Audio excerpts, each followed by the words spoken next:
How we think is fundamental to who we are as a person. Hell, you could say it is fundamental to who we are as a human species. And as a species, we've been pretty successful over the years. I mean, think about the advances of what we have been able to accomplish, going from tribal bands of humans roaming the savannah to building pyramids that have lasted for thousands of years, to discovering the laws of gravity, to building a rocket that has taken us to the moon. Our thinking has been pretty remarkable. Except when it hasn't. When our thinking fools us or lets us down, which happens, at least in my opinion, Tim, way too often. When our brains buy into the latest conspiracy theory on the internet, or we have a breakdown at the slightest bit of uncertainty, we are definitely not thinking at our best. Right. Kurt and I have advocated for thinking about things differently since the start of this podcast, for using our brains to try to better understand how we think and why we think the way we do. We've talked with guests about how biases impact our thinking, how we should think in terms of bets or probabilities versus certainties. Thank you, Annie Duke. Yes, thank you. We've explored how people fall for conspiracy theories and how we need to shift through the noise that our world gives us to find the underlying truths. And there are many, many more great concepts in behavioral science that we think can help improve the experiences that we have in our daily lives. And yet, well, our thinking still gets in the way. Our thinking still falls prey to gaps and uncertainties that lead us to incorrect conclusions and false beliefs. Which is why we are going to be talking about thinking one more time, about a way of thinking that takes our thoughts into the third millennium.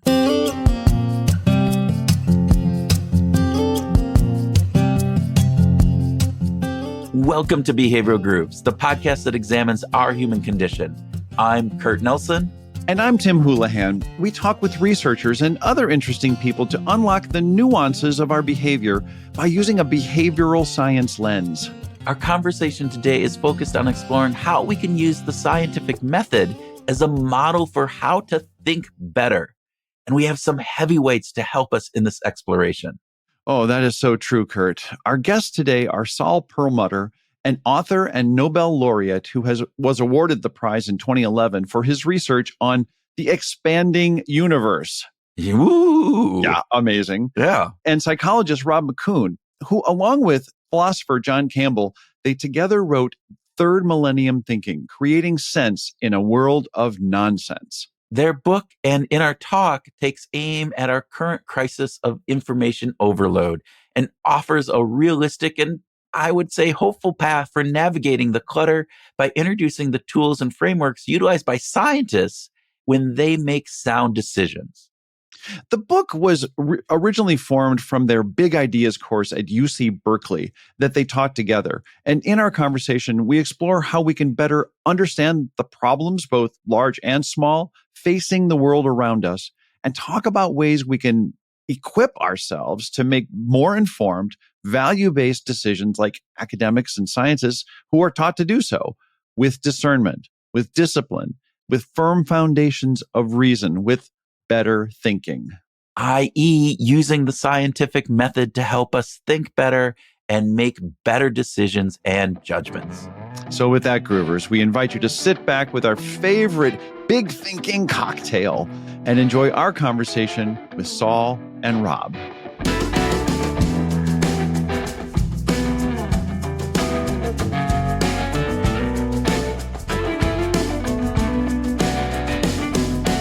Saul Perlmutter and Rob MacCoun, welcome to Behavioral Grooves.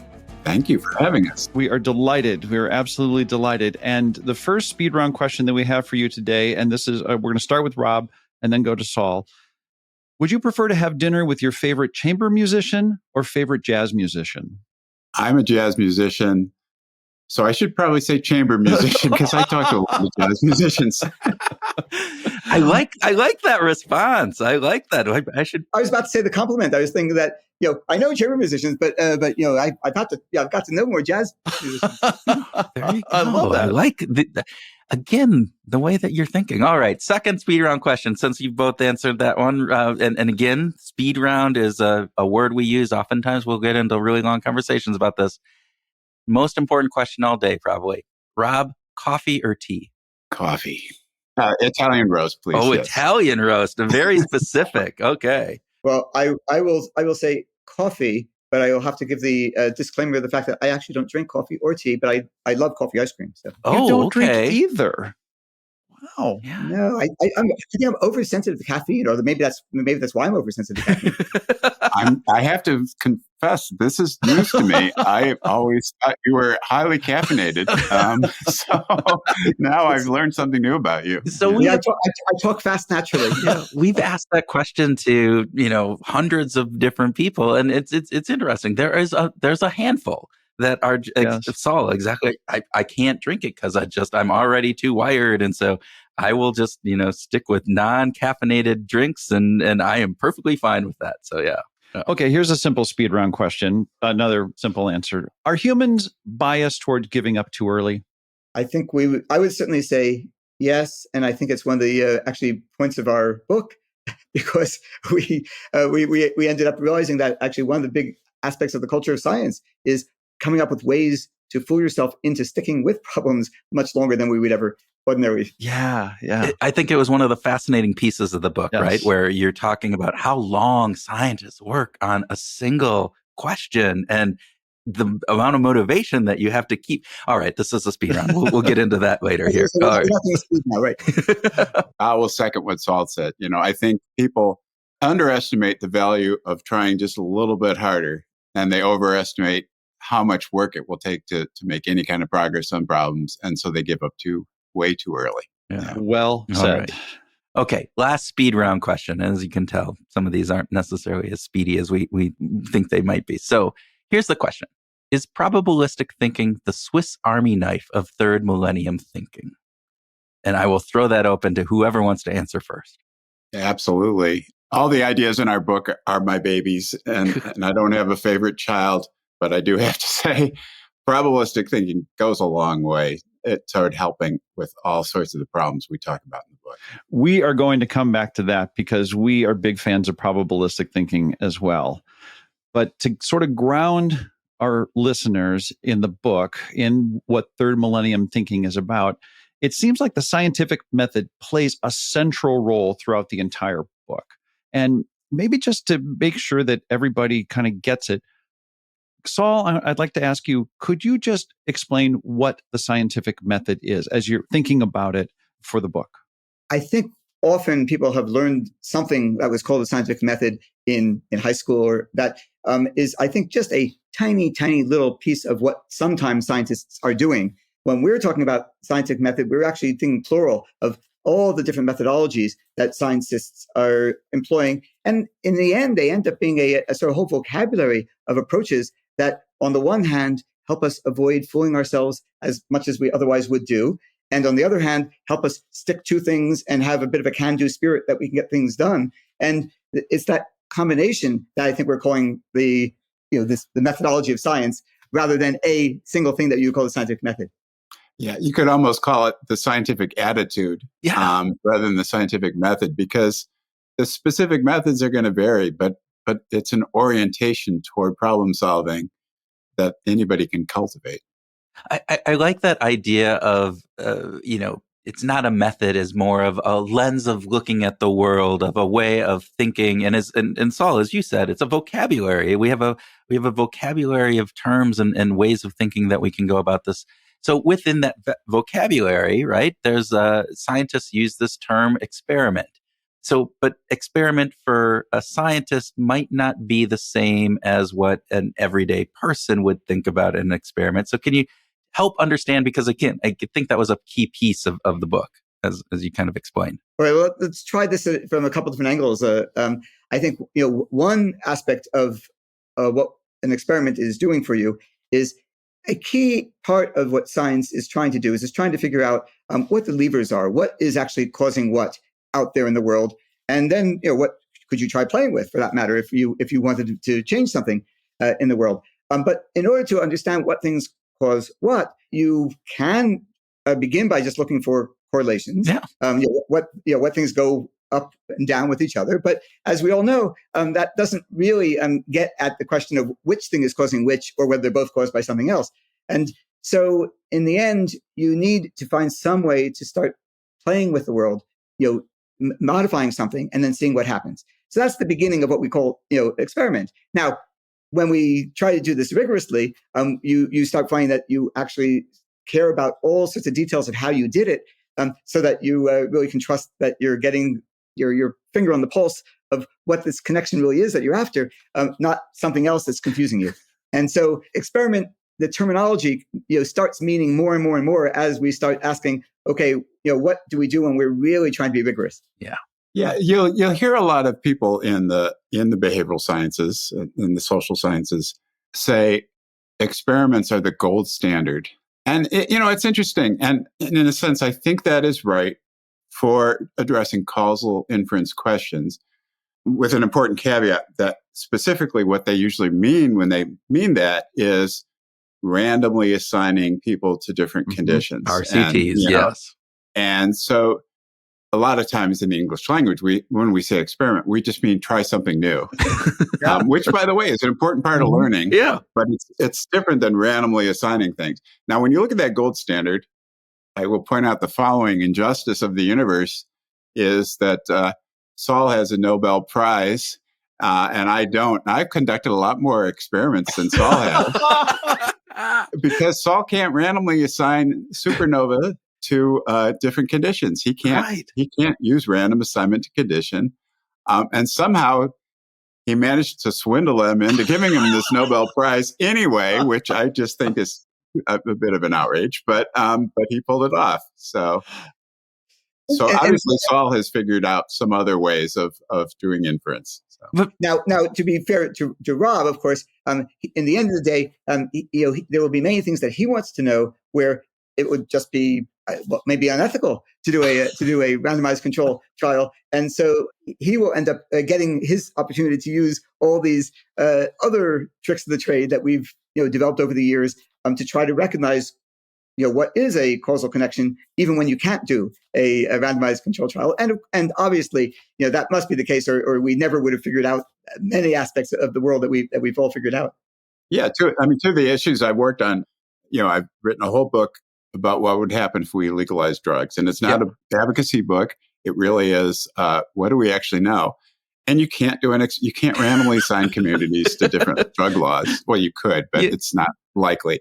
I also worked for many years on the question of allowing gays and lesbians to serve openly in the U.S. military. We couldn't randomly assign units. That would have been really a powerful thing to do, but it wasn't feasible. And really, most inferences in life, we can't do random assignments. So if we held that up as the only way of doing things scientifically, would be crippled, would be paralyzed. Well, and I think that was one of the key pieces of this book, is just like looking at how we think about things, right? And to your point, it'd be great if we could do a randomized control trial in many situations, but the world just isn't built so that we can do that either in a speedy enough time that we can get the answer that we need by when we need it, or, as you said, the ethical or even just the practical components of that, right? So what I loved about this is, as you guys were talking about earlier, is how do we take this language of science, this way of thinking about science, and applying it into things that make our lives better, more practical, creating sense in the world of nonsense, as your subtitle goes. And I think one of the pieces, and we talked about this up in the speed round question, is probabilistic thinking, right? And so we've talked several times with Annie Duke, former poker world champion and now, decision scientist. And she brings in her concept of probabilistic thinking, which she calls her book, Thinking in Bets. So help us understand, Rob, maybe you can answer this question to start with. What does probabilistic thinking do for us? And why is it better than just pure intuition or black and white thinking?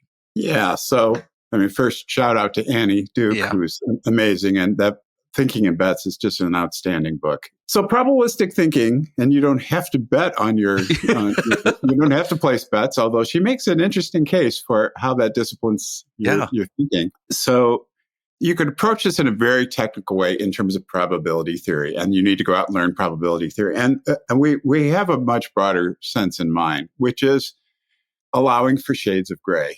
So as you said, there's a tendency to think in black and white. And, so sometimes when people talk about Taoism, they'll talk about the yin-yang symbol, and they'll say yin and yang as if it's two polar opposites. But really, the whole point of the way the diagram is constructed is that there's always a little yin and yang, and that you don't really have a stable point at either of the extremes.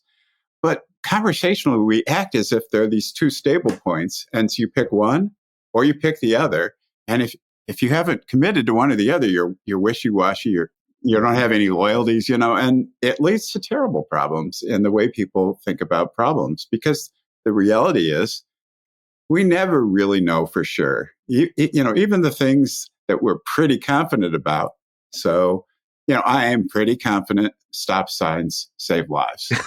And I don't have to do a Google Scholar search to verify that. I'm pretty sure. And I have enough intuitive understanding of basic physics, and that's all I have of physics is real basic intuitions. But I'm willing to say, that I'm pretty confident about. But even that, if it turned out that someone pointed out to me that, roundabouts are actually much safer than stop sign, four-way stops, I've never seen the data on that. I'd be open to, tell me more, So now I don't have any stake in that. Right. But if I published a paper making some claim, which I often do, suddenly I have a stake in it. And it just seems like the worst thing that could ever happen to me in the world. If someone finds a finding that contradicts it, that's like a direct threat to myself. And I have to constantly remind myself that, no, I got interested in this problem because I want to know what the truth is. And, all my papers are provisional. And so I'm constantly having to remind myself to calm down, Rob. You don't have to plant a flag. So, I'm curious, Saul, please, I'm curious about how you think through that with your background. I was just going to add to it that I think there's a sense in which if you don't get to try to assign rough credibilities to things that then you're missing the chance to use all sorts of information that's available to you, because you are almost never given absolute information about almost anything, but you're given lots of hints as to things that are much more likely and other things that are not so well known. And if you can use that information, you're just much more powerful. It means you're actually taking in a lot more about the world. That's really beautifully said. Can you frame that in an example for us? Well, I think so. What's a way of thinking about this? If you, obviously, a lot of the probability that people have recently gotten expert in came about because they were having to learn it fast during the pandemic. Right. And there's a huge difference between somebody telling you that you're, 99% unlikely to give the virus to your grandparent because you've just taken a test, and somebody saying that you're 70%, likely not to give it to your grandparent. You probably wouldn't go over and hang out with them if you only knew it at the 70%. You can make a much more rational decision if at the 99% level. These things are actually particularly useful. And then when you start combining the fact that there's lots and lots and lots of things that go into any decision, we've played the game when we were teaching the some of these topics in a class of having students try to argue with each other whether or not a choice like doing standardized testing in schools has that been better or worse for education? Yeah. And that every time they come across some element of their argument that is a factual claim, they should give a number, of their percent confidence in it. And it makes for a funny conversation because you say things like, teachers are now all teaching to the test, 86. But the fact that you are forced just to keep track of all those things in a complex story makes you start to be aware of the other 14% chance that you're wrong about that particular fact. And then the other facts that you're starting to give till eventually you start realizing you have to be open to thinking through the alternatives as well, which is a very useful trick of the trade, a trick of the mind, to be able to think through, okay, but what would the story look like if it didn't look like my assumption is? Yeah. I think some of the best science work you do often comes about when you're thinking, well, we all think that this property of the universe is the way it is, but maybe it's not. Could I look for that? And people have found surprising things about the world. It's interesting. And Rob, I loved your stop sign analogy, because when you said that, I'm like going, yeah, of course stop signs save lives, right? And I would probably be in just a normal component, 100% sure. That's like, yep, that's black and white. And then you brought up the roundabouts. And it's like, oh, but if I had really put my like component in on stop signs, I wouldn't be able to adjust that. Like, oh, yeah, maybe stop signs aren't the be all end all in this. And Saul, when you were talking about 99% versus 70%, I mean, it's just such a piece. Like, oh, I got tested this morning. I'm 100% safe to go visit grandparents, right? It's very different than like even 99. And maybe somebody gives you a piece of information where you can then okay, well, maybe I'm closer to 90%, right? As opposed to 100, where you just would normally, as you guys point out in the book, often just dismiss that then, right? And not even interpret that into your calculations. And I'll add that it also just adds a certain kind of, comfort in the world with being able to sort of maneuver. And so you can change your mind, you can learn things, and your ego isn't wrapped up in having been right. In my previous sentence, your ego is wrapped up in being, able to think through problems with some sense of where the confidences are strong and where they're weak. And that's where you want to show off. You want to show off that, when you said 95% sure, that only 1 out of 20 of your papers was wrong. But it should be roughly 1 out of 20 of your papers. It shouldn't be all of them, because then you wouldn't be, you should have said 99%. Well, and yet doesn't this sort of go against, and I'm going to ask Rob to respond first to this, because I think about the behavioral side of it, isn't our tendency to want to be certain? Isn't that kind of our is it a genetic code thing almost? So there is something comforting, existentially sort of comforting, about feeling that there's someone out there who can tell you exactly what the answer is. Yes. And, I've, when I'm serving in an expert capacity, if I hedge and I say less than absolute confidence, sometimes people will press me, no, what do you really think? And it's like so when I would give these talks on drug legalization, I would talk about their inherent trade-offs between these different policies, and it's a tough call. And people come up afterwards and they say, just, between us, what do you really think? And I'd be like, I just wrote, a 400-page book. That wasn't what I really think, and so, and I think there's almost something a little childish about this, like wanting our parents to be, we want these parents who actually are in control. And it's scary to think that we might live in a world in which nobody is fully in control. And so there's this natural tendency to want that certainty. And I also think it is a way that some people try to do guard duty around the borders of tribes to make sure no one is straying from a tribe. And so anything less than full certainty is seen as potential, convert to the other side, potential disloyalty. But it's a terrible way for us to operate. And we really need to overcome this black and white. That purity test of our tribes can be really, we were lucky enough to be invited to a polarization conference at MIT that was happening in December, and talked to a number of researchers on polarization. And that was part of that polarization gets to be where I can't have any doubt in any of the tenets, even though I might have come into this tribe or that tribe with a kind of more open-minded belief. But once I get in there and to stay in that tribe, I get kicked out, as you said. And so I think it lends itself. I mean, what are the implications of that from a societal perspective when you think about this?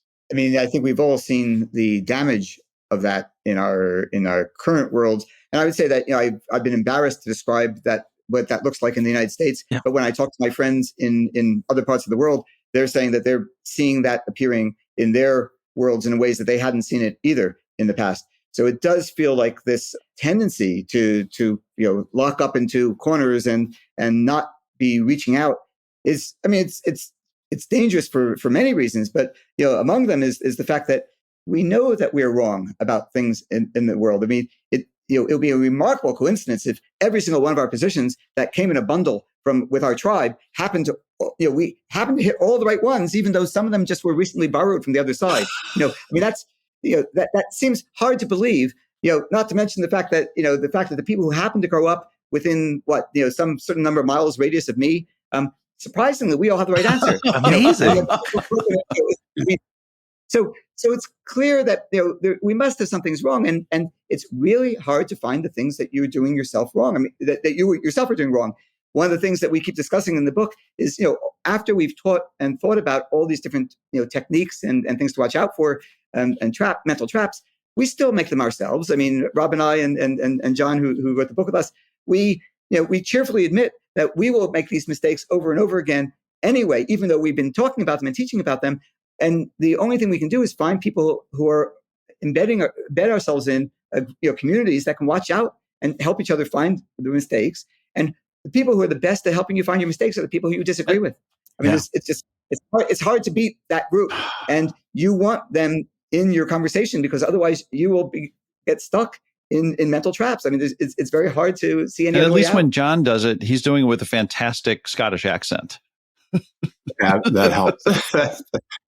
Yeah, it almost doesn't matter what side he's arguing; it's going to sound great, So to kind of follow this on, and also kind of get back to some of the models of decision making, Saul, I want to put this to you. You spend a fair amount of time on Enrico Fermi's estimation model, and for those who aren't familiar with it, can you just describe what Fermi estimates are, and then how we can how we can apply those? So there's this game that Fermi used to play with his students, which is to be constantly challenging them to make a quick estimate of some number. The famous one that everybody talks about is how many piano tuners are there in Chicago? And you first think, oh, come on, how are you supposed to figure that one out? But if you stop and you say, okay, roughly, how many people are there in Chicago? I mean, if you live in Chicago, you probably know how many. What fraction of families that would you guess have a piano in them? How many people are in a family? But you can start to figure these numbers out. And what he was the reason I was interested in this is because if you are able to make quick estimates, then you're much more able to size up a problem that you're trying to approach and figure out whether something is potentially doable or just impossible. And you're also able to start playing the game that we discussed in the book as figuring out what are the key problems, the key levers in a problem, and what things are just sideshows. They just don't matter. They're what the terminology is second order or third order effects. They're just the exceptions to the exceptions. But you really want to be able to do quick estimates to figure out, but which things really do matter. So if you can work on those, you can make a difference. And so these estimation techniques, can be taught, and people can play around. A lot of them, it takes just a lot of practice. And it's not just something that physicists have then found themselves doing. We're the ones who call them Fermi problems because we all respected Fermi. But I know Rob was used to them as back of the envelope calculations. Yeah. Yeah. So in the public policy world, we always call them BOTEC, back of the envelope calculation. And I'll give you a quick example. Working with the Defense Department on this question of allowing gays and lesbians to serve in the military. Now, the world has changed a lot, but in 1990s, there were people who really believed that this would destroy unit cohesion. Yeah. That units would, a platoon would fall apart because one person expressed their sexual orientation and the whole unit would fall apart.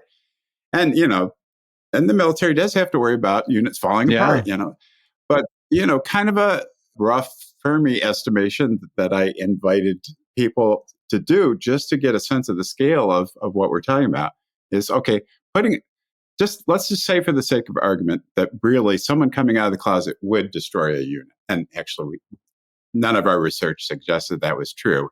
But even in the worst case, so I would invite people to think about the size of a platoon, how many platoons there are. And then I would invite them to think about the percentage of the population that self-identifies as gay or lesbian.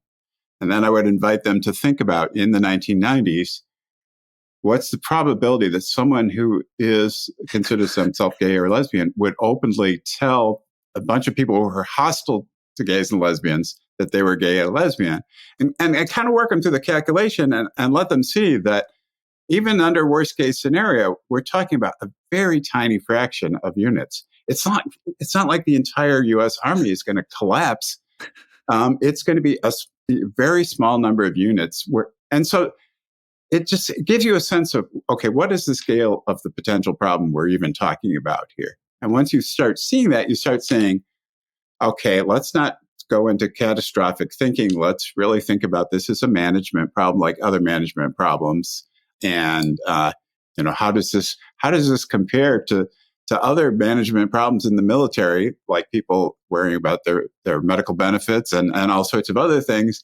And you start putting it in a scale, and so you go from this very dramatic, catastrophic kind of thinking to, okay, let's roll up our sleeves.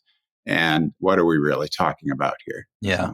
Rob, it's really interesting. I do a lot of work with organizations, and that exact component happens all of the time, right? There is a issue, some sort of problem that gets blown out of proportion because they haven't taken the time to go, okay, well, how many of our customers is that going to entail? And of those customers, then how many are actually potentially going to leave? And of those leaves, how much revenue does that bring in? And when you all of a sudden do that, it's like, again, worst case scenario, it's minuscule. But yeah, we just spent, weeks, looking into figuring out. We're panicking because we think it's going to be, we're going to lose the company over. Yeah, the company's going under. We're gonna, we're gonna all lose our jobs and everything else. But it's really fascinating because, again, I think what you guys are trying to convey in the book is we need to be able to use these types of tools in a more systematic and regular way to make sure that we're not falling into those traps, that we are not just, overgrandizing, smaller issues, that when we actually do the math, or that we get in black and white thinking. And so making all of these things here. I was going to say, there's one other aspect, I think, of this estimation technique, which I hadn't quite appreciated as much. I thought it might be relevant, but when we started teaching it, we found that the students would come away after a class just feeling more powerful. That once you found yourself able to just, get your head around, this is this scale, this is that scale. We could do this with this. It just makes you feel like you have a little more control over the world in a way that is so surprising.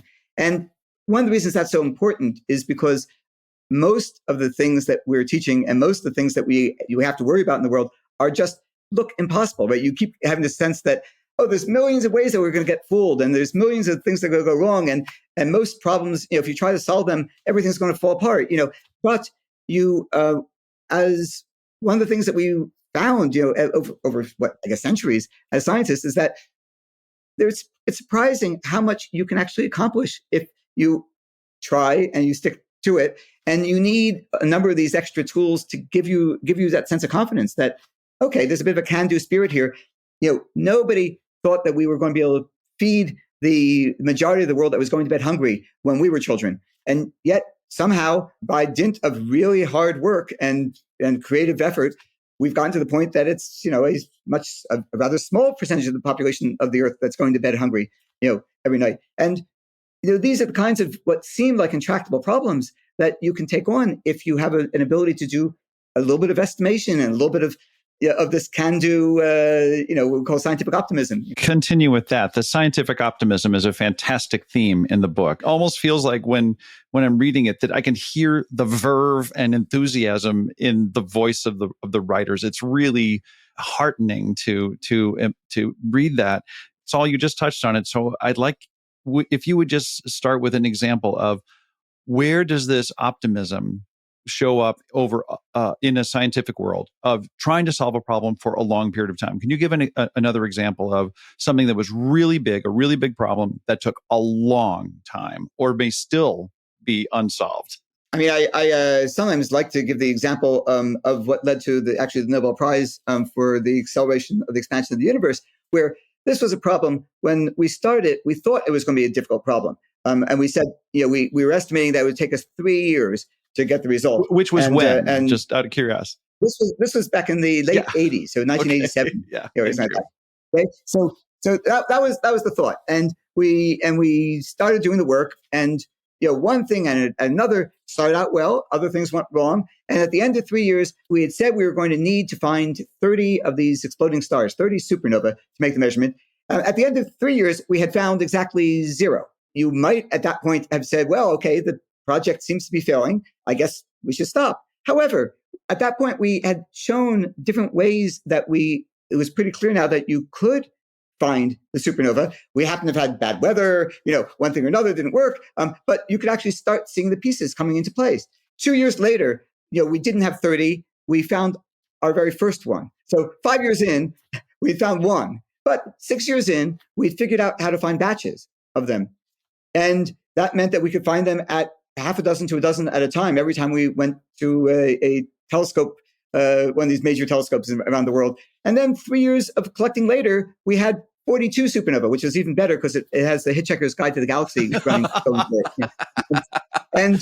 And so, okay, you could say, well, I guess that wasn't a very good project. It was supposed to be a project that would take 3 years. Somehow at the end of 9 years, you had the data. At the end of 10 years, you came out with the result. But nowhere along the line did we feel unhappy with what was going on because we had the sense of iterative improvement. We knew that we were getting somewhere. You could see the goal. And that sense of why it's important to keep going and the scientists around us could see that and could help us keep moving on it. So that was the most dramatic example I can think of because the end of 10 years we found was a huge surprise about the universe. So that seemed like one that was hard to beat as a story. Now, of course, these things come up in much more day-to-day situations all the time, where if you ask people, what's the longest they've ever spent trying to solve a problem or a puzzle that they can remember, typically they can think of a day or two. It's really hard to get people to think of a month or two, let alone a year or two. And yet, most problems worth solving, most interesting problems worth solving are worth a few years. Yeah. Rob, I want to ask this question to you and tying into this. So I'm going to take a quote from your book. You said, what we are promoting in this book are ever improving aspirational aspects of scientific thinking that lead to our best social capabilities. And so you emphasized aspirational actually in there. Why is that aspirational so important? And then how does that connect back to that social capabilities piece? Yeah, I think the word aspirational I'm glad you highlighted that because I think very smart people in our society fall into a mental trap of talking about objectivity as some perfect state, and you either have it or you don't. And you see this across the board. So you see scientists who want to claim that they are perfectly objective, and most smart people know that can't be true. At the other extreme, you have people with more postmodern bent who think that if they can show that scientists are anything less than perfectly objective, then there's no objectivity. But of course, objectivity is a scientific aspiration. It's not an end state. We never reach it. But at any point along the way, you can say, given I can take step A or step B, which one is a little more objective? Yeah. And most people can agree that A looks more objective than B. And so we just need to constantly make these little incremental improvements, and we never get there. It's very hard to point to any major societal problem that has been solved once and for all time. But you just need to keep making progress. And cultivating that attitude is not something we really teach people. And, if you look at why people are despair about conversations on social media. So in the book, we put forward these two different attitudes. One is skepticism and the other is optimism. And in a way, those can sound like their intention. But if you think about it, so people who are skeptical and pessimistic are very cynical. And there's a glib way in which you can always win an argument on the internet just by taking the most cynical view, because nobody can ever show you wrong. But it just leaves everyone feeling deflated. Everyone has less energy than they did before. At the other extreme, you have people who are gullible rather than skeptical and optimistic, and they're just engaging in wishful thinking. And if they want something to be true, they say, it's going to be great, it's going to be true. And we know that can't be right either. Now, you could also have someone who's gullible and pessimistic, and then you get conspiracy theories, right? Okay. So for us, the sweet spot is skepticism paired with optimism. And that's, what third millennial thinking for us is about. It's Saul talks about the skepticism is like a brake pedal. Ah.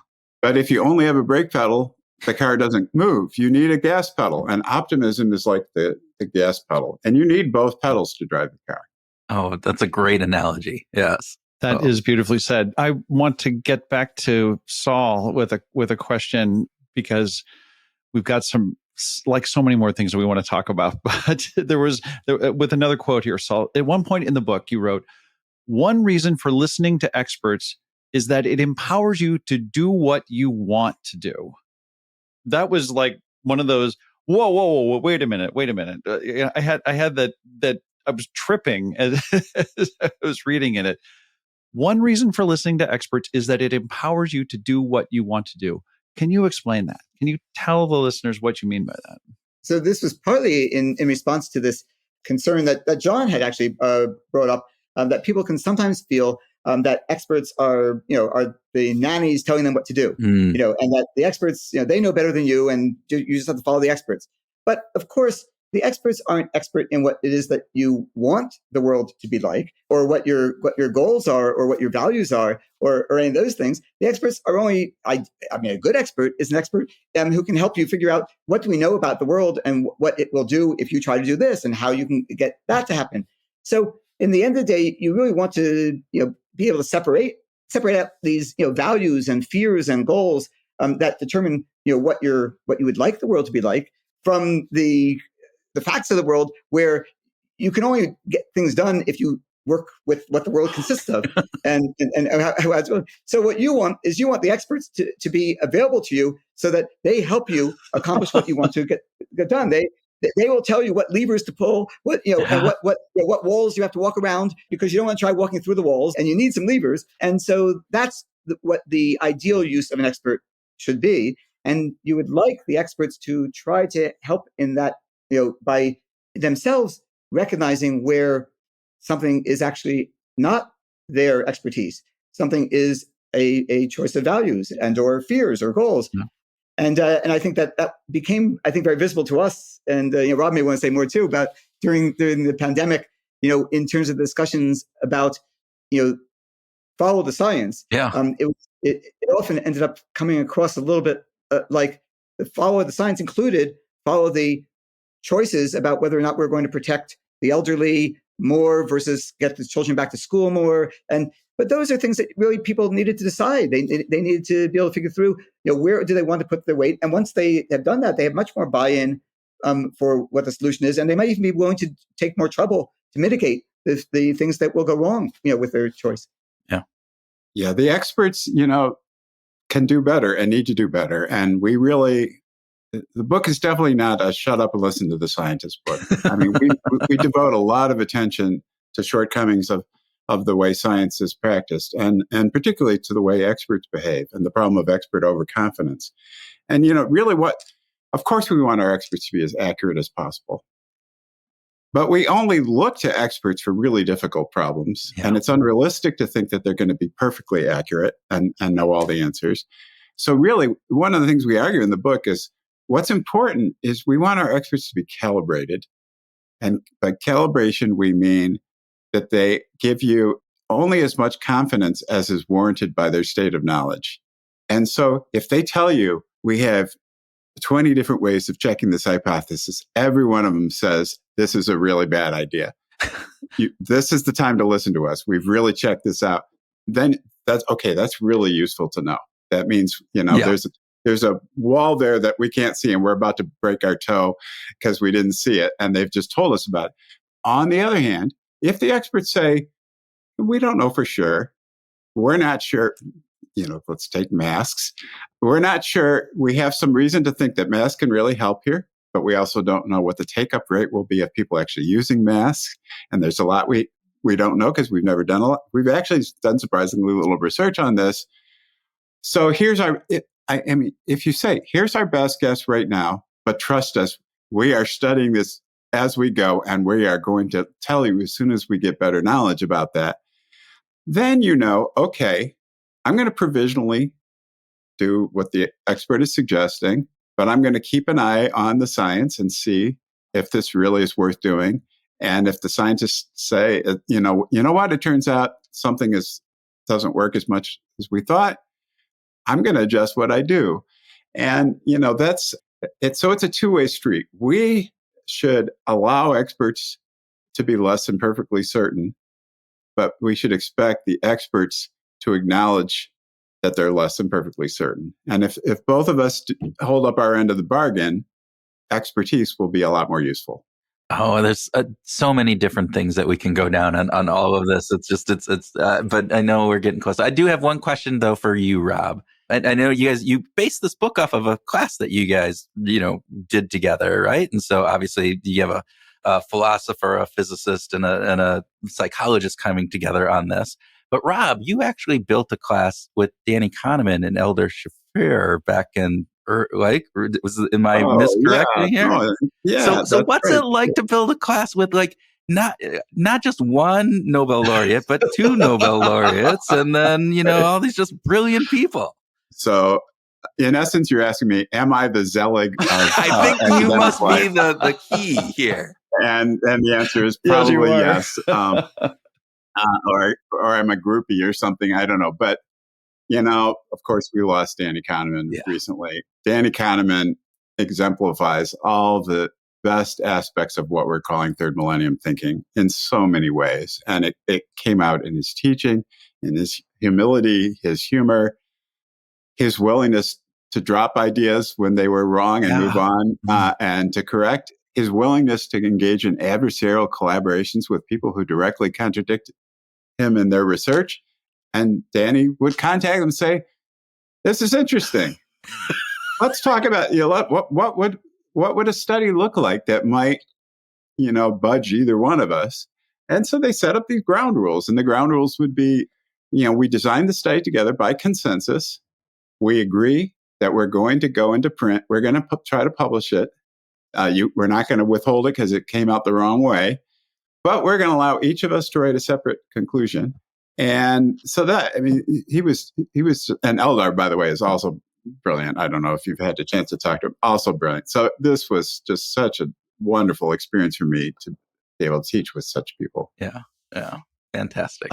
We are running short on time, but we have to ask, because there's this musical background here. The end of the book, the very last paragraph, you acknowledge that the collective music making is a deep source of spirit of the book. Saul, let's start with you. What do you mean by a deep source of spirit in the book? And then we've got to get Rob's perspective on this as well. Well, I think for many of us, but for certainly some of us writers, us authors, music has been a through line, through our lives, but not as just as listeners, but also as participants in group activities. I've played violin and played in chamber music and in orchestras, most of my life, and sung in small groups and large groups. And I think that the feel of a great musical experience is a lot of this feel that we're trying to capture in the book about what Third Millennium Thinking could look like. That it's not an attempt to play louder and sing louder than everybody else in the group. It's an attempt to find a blend and find the ideas in each other's music and respond to them. And that just listening to the others is, in a group, is one of the real pleasures of doing music together. So it felt like not only a good metaphor, but even a good practice for the mood that we were hoping our readers and that everybody could find together. Absolutely. So for me, it's been jazz, and I am an amateur jazz guitarist, and for many years have played in bars and restaurants in various groups of musicians. I've earned dozens of dollars across hundreds of gigs. Maybe 24, I don't know. So you're good. But playing with other musicians, especially, with jazz where it's heavily improvisational, and especially because we weren't making any money, so we really didn't rehearse. We would show up and someone would call some tunes and we would start playing the tunes. And, there's figure against ground. So when you're listening to jazz, your attention is drawn to the soloist.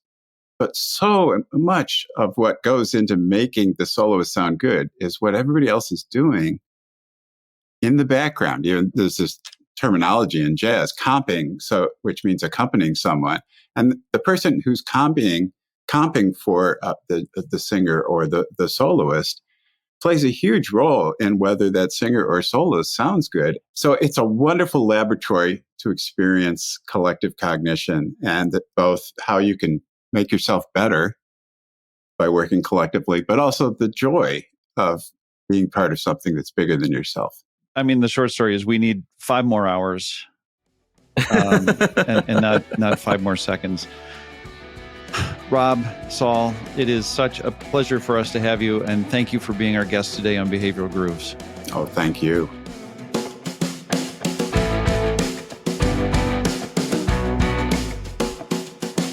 Welcome to our grooving session where Tim and I share ideas on what we learned from our discussion with Saul and Rob, have a free-flowing conversation, and groove on whatever else comes into our meta-thinking brains.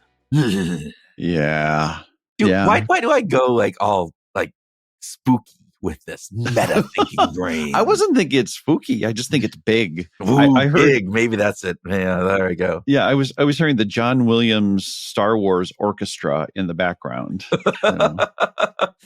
Maybe because the Darth Vader. No, not the Darth Vader. Just not the Death March thing. No, just like any of the big themes that, and maybe because we were talking about Abbey Road this morning. There you go. And that kind of reminded me of that. But okay, this isn't about that.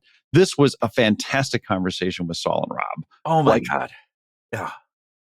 I'm so happy. I just have my happy place. Like when we get to talk to a Nobel laureate who helped prove that the universe is expanding at an expanding rate. I know. God. Which you go, well, why is somebody like that on a podcast about behavioral science?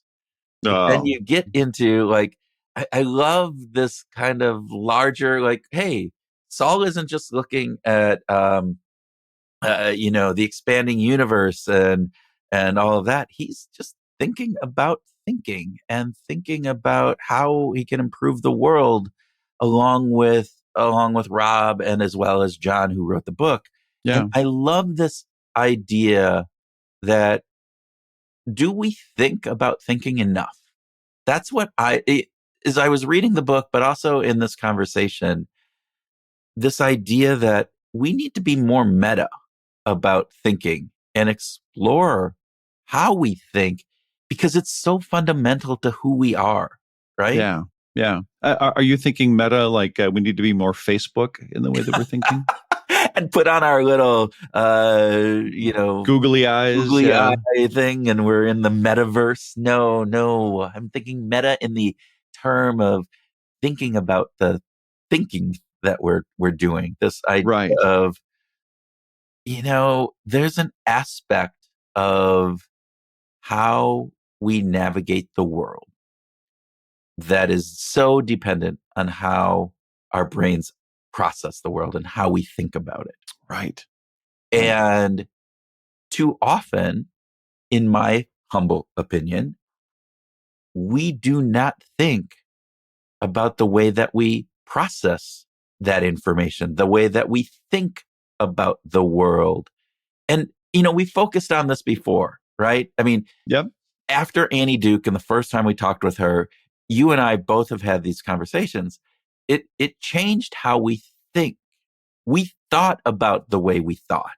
We did. And we used probabilistic thinking. And you and I remember very distinctly, we were at a client in New Jersey, and we were in the rental car, and we were talking about going into this client. And you started saying, I give that about a 70%, chance. And I caught on it right away. And we used the language to describe. And that's one of the things that, Rob talks about is this language of the ways that we think and being able to think about that. Yeah, it's a great model. And having that model has helped me think about the world. It helps me process things. And it might mean that we need to be more systematic in our thinking, right?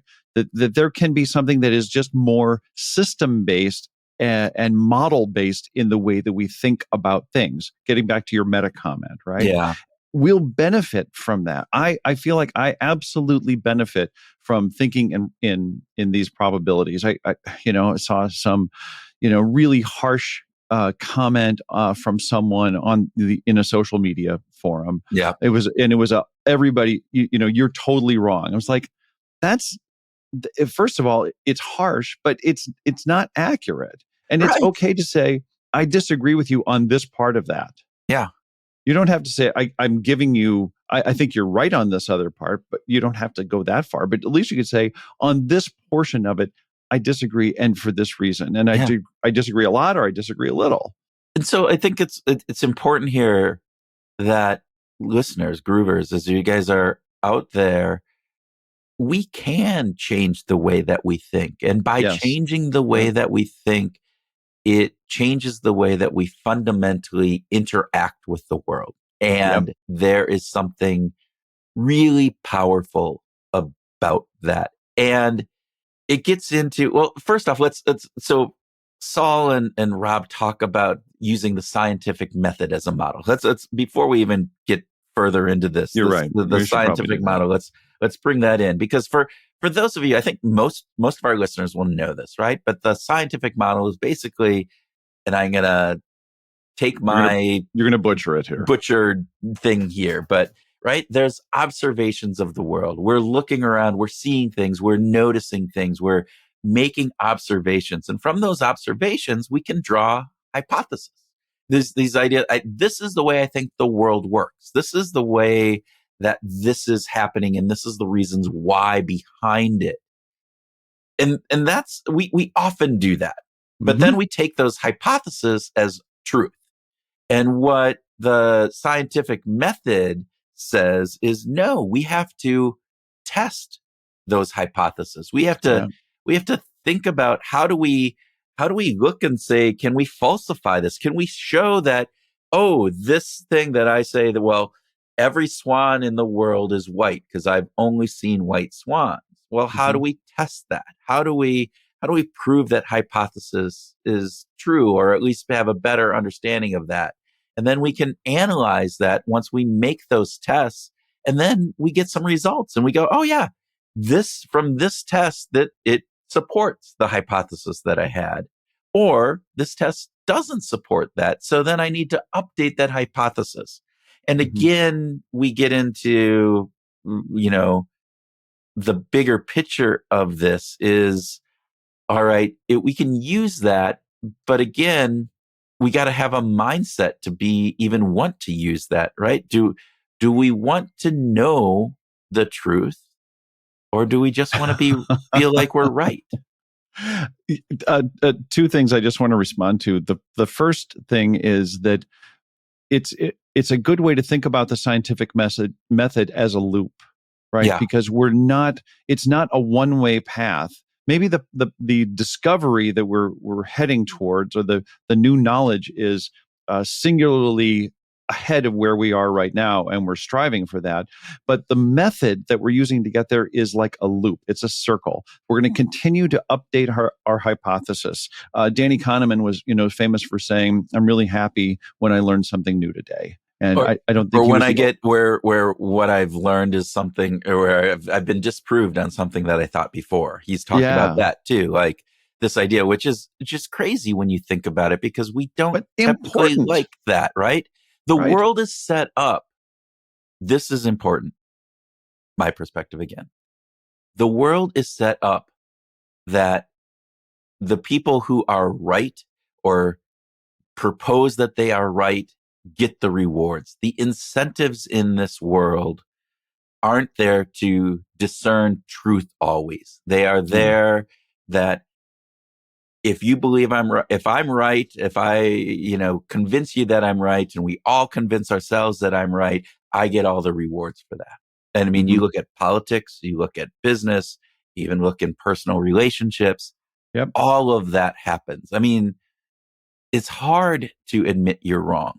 We have fundamental biases against admitting that we are wrong, and that I might have been mistaken, and various different things, which again goes into this black and white, element. And I just take the idea of, and we talked about this, purity tests for politics and different in things. Groups, out groups. In groups, you're 100% with us or you're against us. It's like, no, I'm not with you 95%, but this 5%, I disagree with you. Well, that nuance is very difficult for people to put in groups in particular. And we should be more of that way.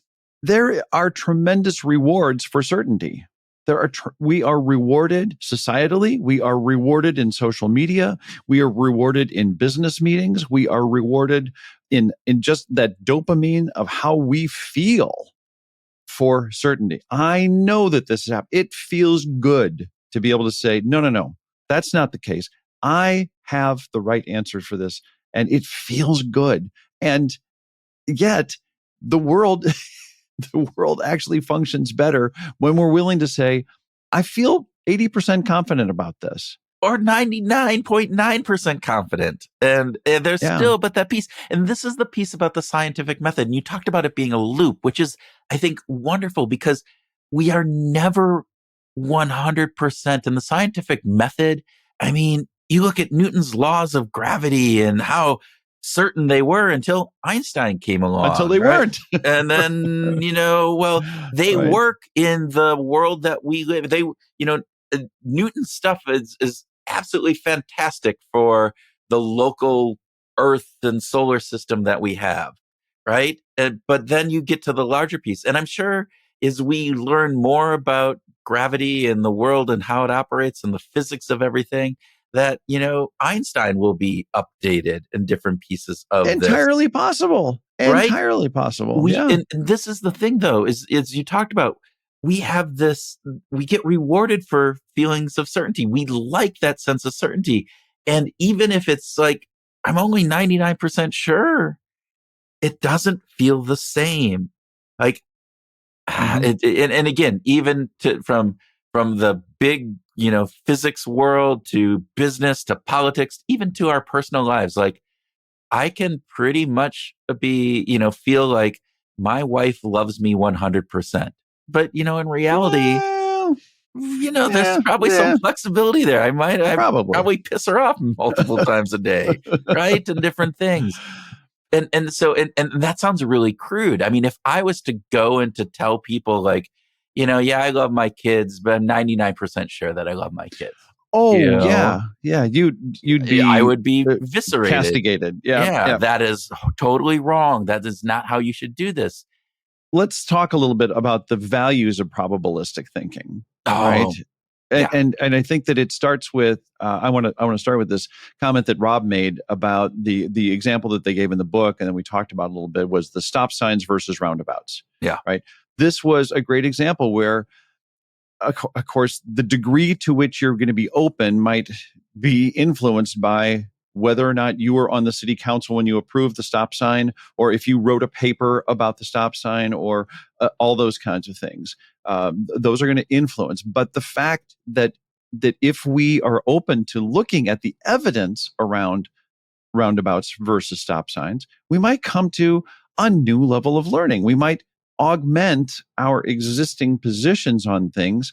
And that can be a really important thing, just to be open, to be looking at it. Which again comes to, as we talked about, probabilistic thinking, this idea that my self-identity, if I have written a paper on it or I was on the city council, that becomes part of my self-identity. And particularly if I think about it in black and white, 100%, I made the right decision as a city council member to put a stop sign in here. Now you're telling me it would have been better with a roundabout. Well, now that difference of opinion is aimed at my self-identity. And so it's harder for me to look at that evidence with a open mind and being willing to say, yeah, you're right. That roundabout would probably be safer. I might save stop an accident or two from happening and maybe even somebody getting hurt. So that is a key concept, this idea that probabilistic thinking helps get us out of this self-identity component that if you show me something different from what I've believed before, it isn't a take at me as myself. I just now can adjust my belief system, my probabilistic thinking around this. Oh, I was 99% sure. Now I'm 70% sure that the stop sign is better. And maybe even under, no, I can actually change that. And it doesn't change who I am as a person. And you're not attacking me. Yeah. Two things on that. One is, imagine that when stop signs were new, there were people who were probably saying, stop sign is a horrible idea. What an absolute stupid thing to put into an intersection where there is no traffic. Why would you have a stop sign there that you're going to ask me now to obey the law and actually stop at this intersection when I can clearly see there's no traffic? What a waste. Yeah. Like, that is just horrible. So I can, imagine what the thinking was when stop signs were new. Roundabouts are still relatively new in the United States. In the U.S., for sure, yeah. And so there's that. And it kind of gets me to it reminds me of the part of our conversation where we talked about Enrico Fermi. Make a guess, make an estimate. Annie Duke talked about, we all have bounds. We have boundaries, right? That when I remember having a conversation with Annie when she said, okay, Tim, how much does my desk weigh? Yeah. I was like, I have no idea what her desk weighs. And then she's like, well, think about it. And I'm like, okay, well, it's got to be strong enough to hold her computer. So it's going to have some heft. It's going to be weigh more than a couple pounds, but it's probably not going to weigh as much as a boulder. So I can weigh 10,000 pounds. So you start to kind of build some boundaries around this. Just make a guess. Even a back of the envelope kind of thing can actually be helpful in us advancing our thinking about what may or may not be. Saul had a great, I'm going to quote him from our conversation. And he said this, because you are almost never given absolute information about almost anything, but you're given lots of hints as to things that are much more likely and things that are not so well known. And if you use that information, you're just much more powerful.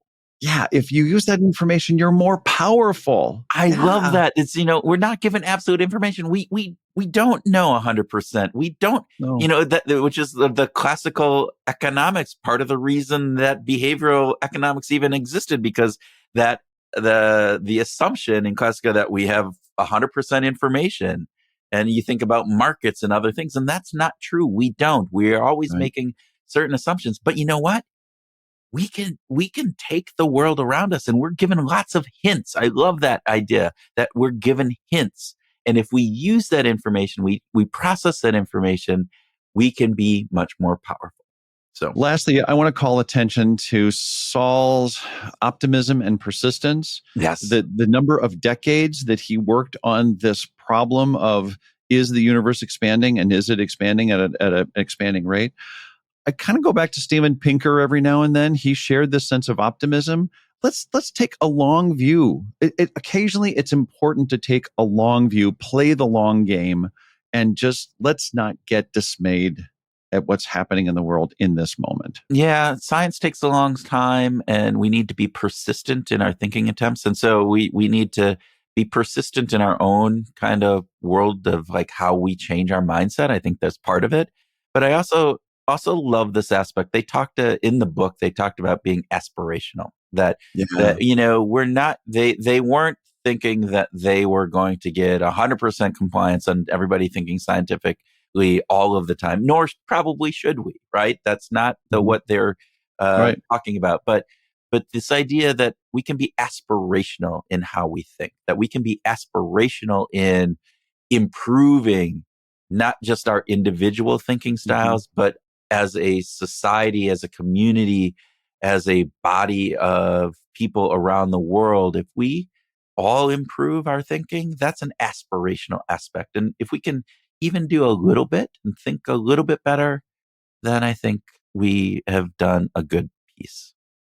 I think you just wrapped it up there with an epistle from, St. Kurt. So I'm not going to add any more to that. All right. Well, with that, Groovers, we hope you've enjoyed this episode. I know we did. It's amazing to us that we get to talk with these just absolutely brilliant people who have done so much in their world and are willing to share these ideas with us and with you. And hopefully you appreciate that. And if you do, and you want to hear more, we would love if you just supported us by giving us a good rating out on whatever pod service that you listen to us. Share us with a friend. If you feel so inclined, you can even go out and be a Patreon of Behavioral Grooves and support us financially, because we aren't making money on this. That's for sure. Right, Tim? Yeah. Or No. are you taking all the money and I'm just not getting any of it? Is that how that works? I can't say. Oh, okay. Okay. Yeah. All right. Well, and if I was to do a back of the envelope, I would probably guess I'd say, no, you're not, because we're not making anything. So, but anyway, the next casual conversation you're having with someone at the market where you buy your food, mention Behavioral Grooves. If you're in a team meeting and you're saying, hey, what have I learned lately? I learned something from Behavioral Grooves. Take the opportunity to share. We would really appreciate that. And with that, Groovers, we hope that you can take something from our conversation with Saul and Rob and use it this week as you go out and find your groove.